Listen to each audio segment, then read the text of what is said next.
నువ్వు ఆల్రెడీ ఒక religion follow అవుతున్నావు. నీ వ్యూస్ అన్ని నీ రిలీజన్ మీదే బేస్ అయి ఉంటాయి కదా. సో నీ ఒపీనియన్స్ అన్ని నీకు బయాస్డ్ గానే ఉంటాయి. అవతల రిలీజన్ కి ఆపోజిట్ గా ఉంటాయి. సో ఎందుకు నమ్మాలి నువ్వు చెప్పేది? నువ్వు ఫస్ట్ లో కొన్ని క్వశ్చన్స్ అడిగావు, అప్పుడే ఉమ్, చెప్పాను ఏంటి. నేను కొన్ని సెట్ ఆఫ్ థింకింగ్ ప్రాసెస్ రావడం వల్ల నాకు కొన్ని ఆన్సర్స్ దొరికాయి. ఉమ్, నేను నీకు ఆన్సర్స్ చెప్పను, కానీ ఆ థింకింగ్ ప్రాసెస్ చెప్తా. ఆ థింకింగ్ ఉమ్, ప్రాసెస్ ద్వారా వచ్చే ఆన్సర్స్ కానీ ఆన్సర్స్ తో ఉమ్, నువ్వు సాటిస్ఫై అయితే ఇంకొకటి ఉమ్, చెప్పొచ్చు. నువ్వు సాటిస్ఫై అవ్వలేదా, ఉమ్, వేరే థింకింగ్ ప్రాసెస్ అంటే నేను చెప్పిన థింకింగ్ ప్రాసెస్ కన్నా మంచి లేదా కొంచెం బెటర్ థింకింగ్ ప్రాసెస్ కి నువ్వు వెళ్ళొచ్చు. ఉమ్. ఇంకొక విషయం ఏంటంటే, నేను ఇప్పుడు రెండు స్టేట్మెంట్స్ చెప్తా, ఆ రెండు స్టేట్మెంట్స్ ని ఫ్యూచర్ లో ప్రూవ్ చేస్తా. ఓకే. ఫస్ట్ స్టేట్మెంట్ ఏంటంటే, I do not believe in the existence of God. అంటే దేవుని అస్తిత్వం మీద నాకు నమ్మకం లేదు. వచ్చే వీడియోలో దాని గురించి నీకు క్లారిటీ వస్తుంది. రెండో ఓకే. విషయం, ఉమ్. నేను చెప్పే ఏ స్టేట్మెంట్ అయినా సరే తప్పు లేకుండా ఉమ్. ఉండదు. అంటే అర్థమైందా? తప్పు అంటే ఉంటది అంటున్నావా? ఆ అంటే నేను 100% ఆ ఎర్రర్స్ ఏమి చేయను, నేను పర్ఫెక్ట్ హ్యూమన్ బీయింగ్ అని నేను చెప్పలేను, అని నేను చెప్పను కూడా. ఉమ్, నేను ఒప్పుకుంటున్నా, నేను చెప్పిన విషయాల్లో కానీ నేను చెప్పే థింకింగ్ ప్రాసెస్ లో కానీ కొన్ని ఫ్లాస్ ఖచ్చితంగా ఉంటాయి. ఇంతకుముందు కూడా చెప్పా, మళ్ళీ ఉమ్, చెప్తున్నా. కానీ ఆ ఫ్లాస్ ఉన్నా ఉమ్, సరే 2+2 is um. Equal to elephant అనే ఫ్లాకి 2+2 ఈజ్ ఈక్వల్ టు 7 అనే ఫ్లాకి చాలా డిఫరెన్స్ ఉంది. ఆ, ఉమ్, నాకు రిజల్ట్స్ వస్తున్నాయి, ఈ ప్రాసెస్ ద్వారా నాకు రిజల్ట్స్ ఉమ్, వస్తున్నాయి కాబట్టి నేను ఆ ప్రాసెస్ ని యూజ్ చేస్తున్నా. నాకు రిజల్ట్స్ ఉమ్. రాలేదనుకో, నేనే ఆ ప్రాసెస్ యూజ్ చేసేవాడిని కాదు కదా. అవును. ఉమ్. ఓకే. నువ్వు లాస్ట్ వీడియోలో చెప్పావు ఏంటంటే నువ్వు రిలీజనే బెస్ట్ మిగతా మ్యాథ్స్ సైన్స్ ఎథిక్స్ కంటే.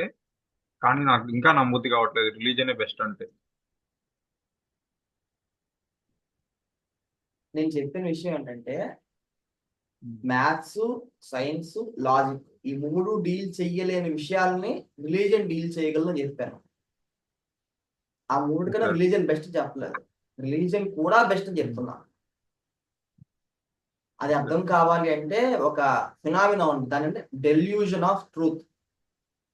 ఈ డెల్యూజన్ అంటే ఓకే. ఏంటి? ఫస్ట్ లో చెప్పిన కన్ఫర్మేషన్ బయాస్ ముదిరితే ఈ డెల్యూజన్ ఆఫ్ ట్రూత్ అవుతుంది అనమాట. ఉమ్. అంటే ఏంటి? ఒక సైంటిస్ట్ ఉమ్. సైన్సే గొప్ప అని గుడ్డిగా నమ్మేస్తాడు.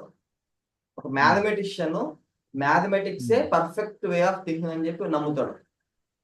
ఉమ్. అలాగే ఒక రిలీజియన్ ఫాలో అయ్యేవాడు ఆ రిలీజియనే పర్ఫెక్ట్ అని నమ్ముతాడు. ఉమ్. ఈ పైన మూడు నమ్మకాలకి ఫ్యాక్ట్స్ ఉండవు, ప్రూఫ్స్ ఓకే. ఉండవు. ఫ్యాక్ట్ ప్రూఫ్ ఉమ్. లేకుండానే వాళ్ళు ఎందులో ఉన్నారో అదే బెస్ట్ అని చెప్పి నమ్ముతూ ఉంటారు అనమాట. దీని డెల్యూజన్ ఆఫ్ ట్రూత్ అంటారు. ఉమ్. ఇదే విషయం చాలా వాటికి వర్తిస్తుంది. ఒక సినిమా హీరో ఫ్యాన్ ఉన్నాడు, అతనికి ఇష్టమైన హీరోనే గొప్ప అని అనుకుంటాడు. ఒక పొలిటీషియన్ ఫాలోవర్ ఉన్నాడు, ఆ ఫాలోవర్ ఉమ్. కి అతని పొలిటీషియనే గొప్ప అని నమ్ముతూ ఉంటాడు. ఇలాగా ఉమ్. నువ్వు ఏ ఫీల్డ్ తీసుకున్నా ఆ ఫీల్డ్ లోపల ఉమ్. ఉండే వాళ్ళకి ఆ ఫీల్డే గొప్ప అని ఒక చిన్న డెల్యూజన్ ఉంటుంది. ఓకే. మా ఫీల్డ్ కూడా గొప్ప అంటే అది డెల్యూజన్ కాదు, మా ఫీల్డే గొప్ప అనుకుంటే అది డెల్యూజన్. ఓకే. ఉమ్. దీన్ని మామూలుగా డిస్క్లేమర్ పారాడాక్స్ అంటారు. ఉదాహరణకి ఉమ్.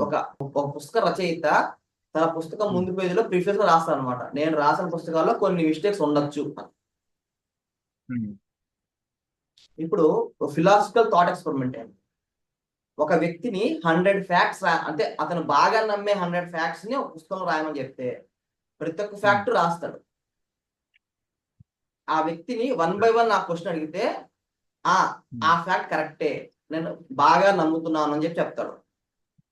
ఉమ్.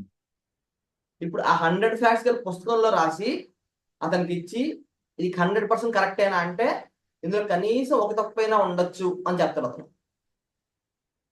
ఓకే. ఉమ్.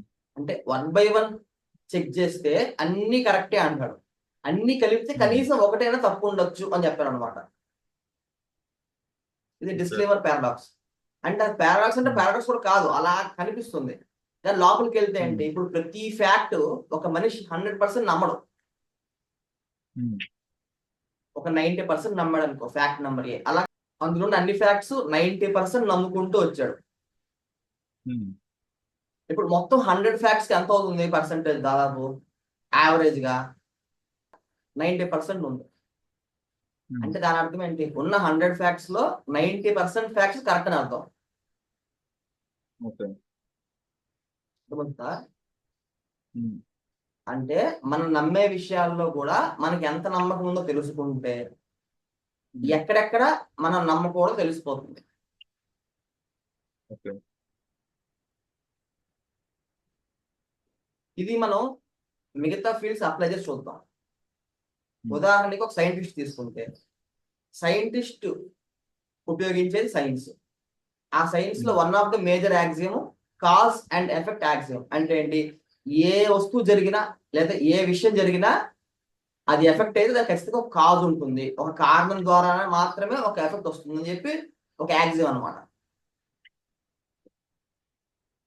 ఇప్పుడు కొంతమంది సైంటిస్టులు ఏం చెప్తారు? బిగ్ బ్యాంగ్ లో ఉంది, బిగ్ బ్యాంగ్ లో ఏంటంటే ఆ స్పాంటేనియస్ గా క్రియేషన్ జరిగిపోయింది అంటారు అనమాట. అంటే ఆ క్రియేషన్ అనేది సడన్ గా జరిగిపోయింది అంటారు. ఉమ్, ఆ క్రియేషన్ జరగడం అనేది ఎఫెక్ట్ అయితే దానికి కాజ్ ఇంకోటి ఉండాలి కదా. అవును. ఉమ్, ఇప్పుడు సైన్స్ ఏ చెప్తున్నది ప్రతి ఎఫెక్ట్ కి ఒక కాజ్ ఉంటుంది అని చెప్తున్నది. అవును. ఉమ్, వీళ్ళు ఏం చెప్తున్నారు? అక్కడ స్పాంటేనియస్ గా జరిగిపోయింది, దానికి ఏం కాజ్ లేకుండా జరిగిపోయింది అని చెప్తున్నారు. ఉమ్, రిలీజియన్ పీపుల్ ఏం చెప్తున్నారు? గాడ్ అనేది నేచర్ కిందకి రాదు. ఉమ్, గాడ్ అనేది ఒక న్యాచురల్ సబ్స్టెన్స్ కాదు. న్యాచురల్ సబ్స్టెన్స్ అయితే ఏంటి? సైన్స్ దాన్ని మ్యానిపులేట్ చేయగలదు. ఉమ్, నేచర్ సంబంధించిన విషయాన్ని సైన్స్ మ్యానిపులేట్ చేయగలదు. గాడ్ ఉమ్, అనేవాడు నేచర్ సంబంధించిన వాడు కాదు, కాబట్టి సైన్స్ మ్యానిపులేట్ చేయలేదు. కాబట్టి ఉమ్, ఈ కాజ్ ఎఫెక్ట్ అనే యాక్సియము నేచర్ వర్తిస్తుంది ఓకే. ఉమ్, కానీ గాడ్కి వర్తించదు. కాబట్టి ఈ నేచర్ రావాలంటే గాడ్ అనేవాడు కాజ్ అని ఈ ఫిలాసఫర్స్ సైంటిస్ట్ కొంచెం డిస్కషన్ చేసుకుంటూ ఉంటారు. డిబేట్స్ కానీ డిస్కషన్ కానీ యుద్ధాలు కానీ చేసుకుంటూ ఉంటారు.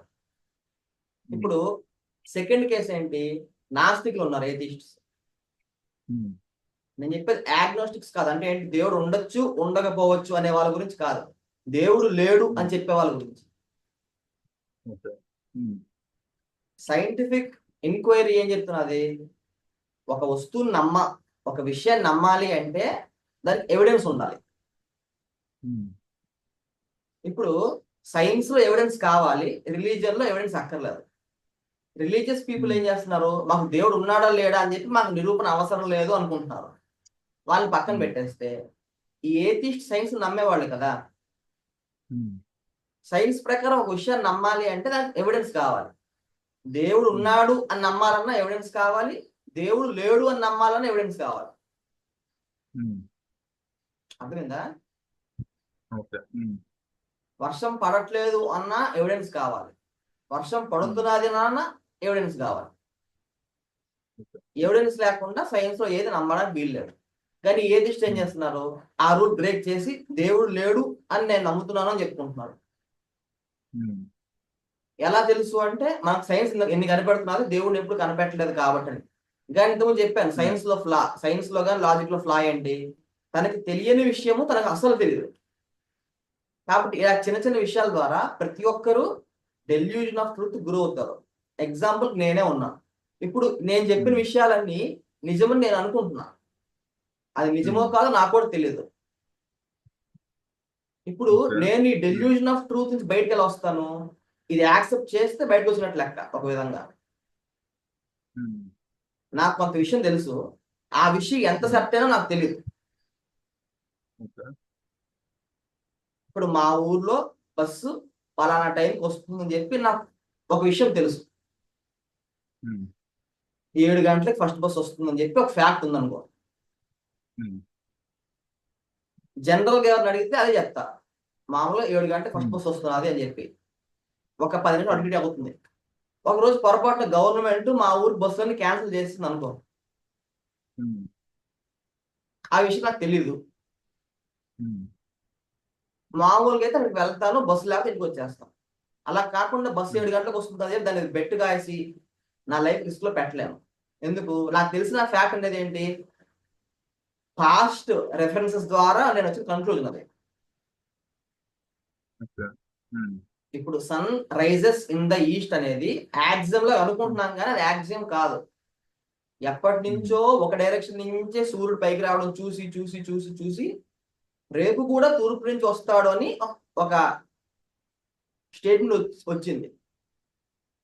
ఉమ్, ఇప్పుడు సడన్ గా ఒక యాక్సిడెంట్ కొల్లైడ్ అయ్యి ఎర్త్ దాని యాక్సిస్ ఆఫ్ రొటేషన్ మారిపోయింది అనుకో, మనుషులకు చాలా ఉమ్, డ్యామేజ్, అది ఓకే. కానీ ఎర్త్ రొటేషన్ మారిపోతే ఏమవుతుంది, ఒకసారి పడమటి నుంచి సూర్యుడు ఉదయించడం అనిపిస్తుంది. అవును. ఉమ్, అది జరుగుతుందా నాకు తెలియదు, జరగదా నేను చెప్పలేను. ఉమ్, హంబుల్నెస్ ఎప్పుడు వస్తుంది, తనకు తెలియని విషయాలు తనకు తెలియని అని చెప్పడం ద్వారా వస్తుంది. నాకు అంతా తెలుసు, నాకే అంత తెలుసు అని కూడా అది డెల్యూజన్ ఆఫ్ ట్రూత్ అనమాట. ఉమ్. ఓకే, ఇప్పుడు నువ్వే చెప్తున్నావు కదా, నువ్వు చెప్పేదే నీకు తెలియదు అని సరిగ్గా. మరి నువ్వు చెప్పేది నేను ఎందుకు వినాలి? సేమ్ క్వశ్చన్ ముందు ఎగ్జాంపుల్ ఉమ్, తీసుకున్నాం. 7 o'clock ఉమ్, బస్సు వస్తున్నదని చెప్పి నాకు తెలుసు, ఉమ్, కానీ 100% సర్టెన్ కాదు. ఉమ్, అర్థమైంది? అంటే ఒక ఫ్యాక్ట్ నాకు తెలుసు, ఆ ఫ్యాక్ట్ ఉమ్, కొంత సర్టెనిటీతో తెలుసు అనమాట. అంటే దాదాపు ప్రతిరోజు దాదాపు 7 గంటలకు వస్తూనే ఉంది బస్సు. ఉమ్, ఇప్పుడు ఆ విషయం నీకు చెప్పాను అనుకున్నాను, ఉమ్, ఫలానా ఊర్లో అదే మా ఊర్లో 7 గంటలు ఫస్ట్ బస్ వస్తున్నది అని చెప్పి. ఇప్పుడు అడగచ్చు, ఉమ్, మరి నువ్వు 100% సర్టెన్ కానప్పుడు నాకేదో చెప్తున్నావు అని. నాకు అది ఉమ్. పనిచేస్తున్నది. ఆ ఓకే. ఆల్మోస్ట్ సర్టెన్ ఫ్యాక్ట్ నాకు ఆల్మోస్ట్ ఎవ్రీ ఇన్సిడెంట్ లో నాకు అది రైట్ గా ప్రూవ్ అవుతున్నది. ఉమ్, అంటే నా అవసరాలకి అది పనికొస్తున్నది. ఓకే. ఉమ్, నాకు తెలిసిన విషయాలు నా అవసరాలకి ఉమ్, పనికొస్తున్నది. ఆ వచ్చే రిజల్ట్స్ వల్ల ఉమ్, నేను సాటిస్ఫై అవుతున్నా.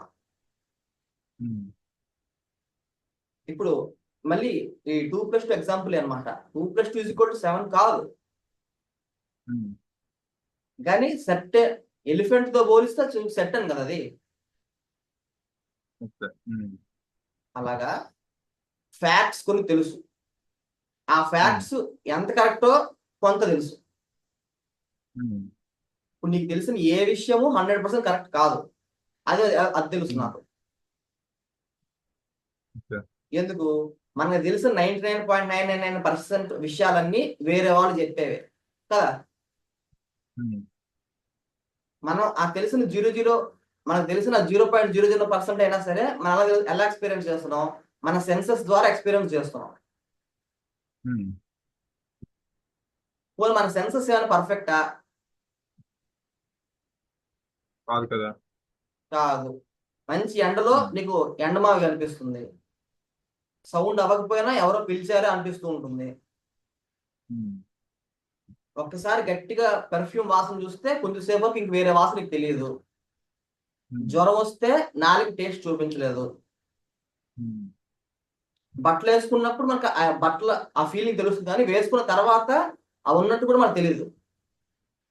ఉమ్, అలాగే వేడి నీళ్ళల్లో బాగా చేయబెట్టి గోరువెచ్చని నీళ్ళలో చేయబెడితే చల్లగా అనిపిస్తుంది, చల్ల ఉమ్, నీళ్ళలో చేయబెట్టి గోరువెచ్చని నీళ్ళలో పెడితే అది వేడిగా అనిపిస్తుంది కదా.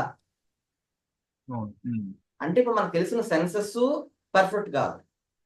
సెన్సర్ ఉమ్, ఇన్ఫర్మేషన్ కాకుండా సెకండరీ ఇన్ఫర్మేషన్ అంతా వేరే వాళ్ళు చెప్పింది మాత్రమే. కాబట్టి ఓవరాల్ ఉమ్, గా ఇది 100% కరెక్ట్ అని చెప్పే విషయం ఏమీ లేదు. ఓకే. ఉమ్, పోనీ ఎవరైనా చెప్పారు, ఇగో సూర్యుడు తూర్పున ఉదయిస్తున్నాడు అనేది 100% సర్టెన్ అని చెప్తే అది మూర్ఖత్వం. ఉమ్, ఎందుకు? ఎందుకు? ఇప్పటిదాకా ఉన్న కేసు అంత మాత్రాన నెక్స్ట్ అదే అవకూడదు రూల్ ఏం లేదు. ఎగ్జాంపుల్ కి ఒక ఉమ్, కాయిన్ ఉంది, హెడ్స్ టైల్స్ ఉమ్, బొమ్మ బొరుసు రెండు ఉన్నాయి. అది ఉమ్, పైకి విసిరి క్యాష్ పట్టినప్పుడు ఉమ్, ఆ రెండిట్లో ఏదో ఒకటి పడ్డానికి ఛాన్స్ ఎంత ఉంటుంది 50-50 ఉంటుంది. కదా. ఇప్పుడు పొరపాటున ఉమ్, నువ్వు టాస్ వేయడం వల్ల వరుసగా 50 ఉమ్, సార్లు హెడ్సే పడింది అనుకో, ఉమ్, వరుసగా ఓకే. 50 సార్లు హెడ్సే పడింది. నెక్స్ట్ హెడ్ ఉమ్, హెడ్ పడడానికి ఛాన్స్ ఎక్కువ ఉంటుందా, టైల్ పడడానికి ఛాన్స్ ఎక్కువ ఉంటుందా? అప్పుడు కూడా 50-50 చెప్పలేం కదా. కదా. ఉమ్, అంటే ఒక అన్బయాస్డ్ సిస్టమ్ లో ఉమ్, ఫ్యూచర్ పాస్ట్ మీద ఉమ్, డిపెండ్ అయ్యి ఉండదు. ఓకే. ఉమ్, అదే విధంగా నాకు తెలిసిన ఉమ్, ఫ్యాక్ట్స్, ఎలా ఫ్యాక్ట్స్ తెలుసుకోవాలంటే థాట్ ప్రాసెస్ కావాలి. ఉమ్, ఈ ఫ్యాక్ట్స్, ఈ థాట్ ప్రాసెస్, ఈ రెండు ఉపయోగించి నాకు కొన్ని రిజల్ట్స్ వస్తున్నాయి. ఆ రిజల్ట్స్ వల్ల ఉమ్, నేను సాటిస్ఫై అవుతున్నా, అంటే నా పనులు జరిగిపోతున్నాయి హాయిగా, ఉమ్, కొంత క్లారిటీ వచ్చింది. ఓకే. ఇవి నీకు ఇస్తా, నీ క్లారిటీ వచ్చిందా హ్యాపీ, రాలేదా నేను చెప్పినంత వేస్ట్ అనమాట, ఇంకా టైం వేస్ట్. అంటే నేను చెప్పినవి నాకు పనికి వచ్చాయి, నీకు పనికి రాకపోవచ్చు. ఓకే. ఉమ్, అప్పుడు నువ్వేం చేస్తావు, నేను చెప్పిన మెథడ్ కన్నా బెటర్ మెథడ్ చదువుతావు. ఓకే. ఉమ్, కాబట్టి ఇది ప్రాసెస్ అన్నమాట. చాలా మంది మనుషులు ఏమనుకుంటారంటే అటామిక్ ఉమ్, స్కేల్లో మనకి కంప్లీట్ డీటెయిల్స్ వచ్చేస్తే మ్యాక్రోస్కోపిక్ ఉమ్, లెవెల్లో మనం అన్ని ప్రిడిక్ట్ చేయొచ్చు అని అనుకుంటారు. ఉమ్, కానీ ఓకే. రీసెంట్ ఒక పేపర్ రిలీజ్ అయింది, అంటే సైంటిఫిక్ ఉమ్, జర్నల్లో ఒక పేపర్ పబ్లిష్ ఉమ్, అయింది. దాని డీటెయిల్స్ ఉమ్, డిస్క్రిప్షన్ లో ఇస్తాను. ఆ పేపర్ టైటిల్ సమ్మరీ ఏంటంటే ఉమ్, అన్డిసైడబిలిటీ ఆఫ్ స్పెక్ట్రల్ గ్యాప్. ఓకే. కొంచెం ఉమ్, సైంటిఫిక్ క్యూరియాసిటీ ఉన్న వాళ్ళు ఆ పేపర్ డౌన్లోడ్ చేసుకొని చదవండి. చాలా ఉమ్, ఇన్ డెప్త్ అనాలిసిస్ అనమాట. అంటే ఆ పేపర్ లో ఫిలాసఫీ కూడా యాడ్ అయింది అనమాట. ఫిజిక్స్ లో ఇంట్రెస్ట్ ఉన్న, సైంటిఫిక్ టెర్మినాలజీ కొంచెం అర్థం చేసుకునే క్యూరియాసిటీ ఉంటే ఆ పేపర్ ఖచ్చితంగా చదవండి. ఆ ఉమ్, పేపర్ సమ్మరీ ఏంటంటే, నువ్వు మైక్రోస్కోపిక్ లెవెల్లో నీకు ఎంత నాలెడ్జ్ ఉన్నా సరే, అది ఉమ్, మ్యాక్రోస్కోపిక్ లెవెల్ వచ్చేసరికి మనం సరిగ్గా ప్రిడిక్ట్ చేయలేం. ప్రతిసారి కరెక్ట్ గా వస్తుందని రూల్ ఏం లేదు. ఈ ఓకే. కాయిన్ టాస్ ఉమ్, లాగా అన్నమాట. కాబట్టి ఇప్పటి నుంచి ఉమ్, మ్యాథమెటిక్స్, సైన్స్, లాజిక్, ఫిలాసఫీ, ఈ 4 ఆలోచించడానికి టూల్స్ గా మనం అనుకుంటున్నామో, అలాగే ఉమ్, రిలీజియన్ కూడా వన్ ఆఫ్ ద టూల్ గా కన్సిడర్ చేస్తే మనం హాయిగా ముందుకెళ్ళచ్చు. ఓకే. ఉమ్.